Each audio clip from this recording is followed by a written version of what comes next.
Shqipëria është më pranë se kurrë me Kupën e Botës pasi për herë të parë ka shanse reale për të shkuar në play-off. Për ta bërë këtë, kuqezinjtë fillimisht duhet të fitojnë patjetër ndaj Andorrës në transfert e më pas presin se çfarë do të bëjë Serbia. Kuqezinjtë janë aktualisht një pikë para serbëve, teksa të dyja skuadrat kanë për të luajtur edhe 2 ndeshje ku kuqezinjtë përballen fillimisht me Andorrën e më pas me Anglinë, ndërsa Serbia ka Anglinë në ndeshjen e parë e më pas do të pres Letoninë, veç fitores ndaj Andorrës që është detyrim për skuadrën tonë.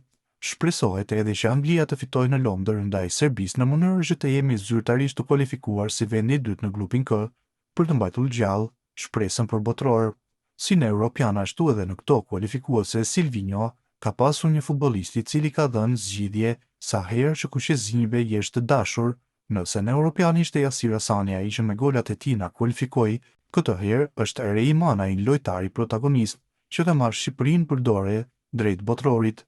Yasir Hasani, sulmosi nga Shkupi, u grumbullua për herë të parë te Shqipëria nga Silvinho teksa besimi i fundit u shpërblye menjëherë. Hasani zhvilloi një ndeshje shumë të mirë në Poloni pavarësisht se kuqezinjtë u mundën, duke dhënë sinjale se në krahun e djathtë të sulmit kishin fituar një lojtar që mund të bënte diferencën.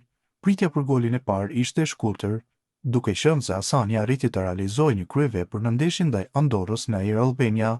Vetëm pak javë më vonë, Hasani kthehej në protagonist me një tjetër super gol të shënuar ndaj Polonisë nga distanca për të kaluar Shqipërinë në avantazh në fitoren 2-0. Ecurin me supergolat e ruajti edhe ndaj Çekisë në Tiranë ku shënoi sërish golin e avantazhit aty ku Shqipëria fitoi 3-0 fal golit të tij dhe më pas 2 golave të shënuar nga Seferi, njëri prej të cilëve u asistua nga Hasani. Me 3 gola të shënuar në kualifikuesit e Europianit, Hasani u kthye në një hero, pasi ishte vendimtar në ndeshjet më të rëndësishme duke ndihmuar jo pak Shqipërinë për të shkuar në Europian për herë të dytë në histori.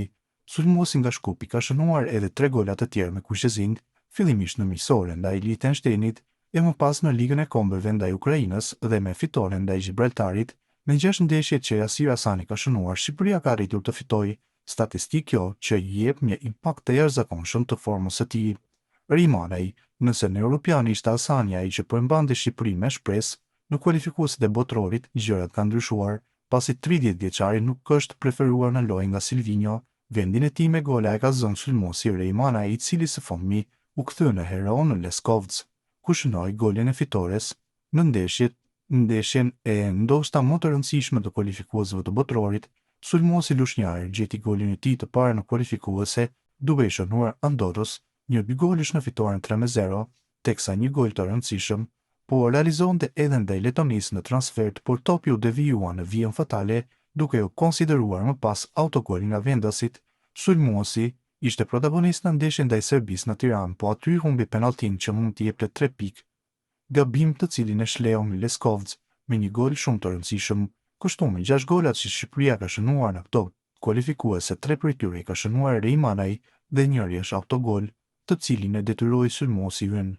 Shqipërisë i kanë mbetur edhe 2 ndeshje në të cilat të dy sulmuesit duhet që të gjejnë dhe të jenë në një formë mjaft të mirë për të gjetur golin që mund të shënojnë arritjen më të madhe në historinë e futbollit shqiptar për të dërguar skuadrën në play-off të Kupës së Botës.